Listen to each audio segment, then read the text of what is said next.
बिस्मिल्लाहिर्रहमानिर्रहीम। अस्सलामु अलैकुम नाज़रीन। शहर में बिजली की एलानिया व गैर एलानिया लोड शेडिंग का सिलसिला शुरू हो गया।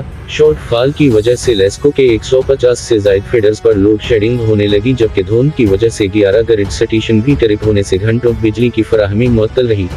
शहर में एलानिया व गैर एलानिया लोड शेडिंग का दौरानिया 4 घंटे तक जा पहुंचा। ज़राए ने बताया कि लेस्को के सिस्टम पर बिजली की तलब 2500 मेगावाट हो गई है, जबकि फराहमी 2200 मेगावाट हो रही है।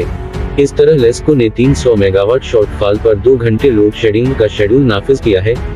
ताहम कौमी ग्रिड सिस्टम पर बिजली की कमी से एनपीसीसी ने लेस्को के ग्रिड स्टेशन को बंद करना शुरू कर दिया है, जिसकी वजह से लोड शेडिंग का दौरानिया बढ़ रहा है।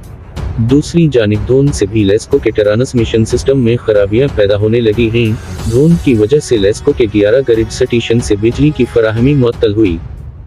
नाज़रीन, अपना ख्याल रखिएगा। खुदा हाफिज। पाकिस्तान जिंदाबाद।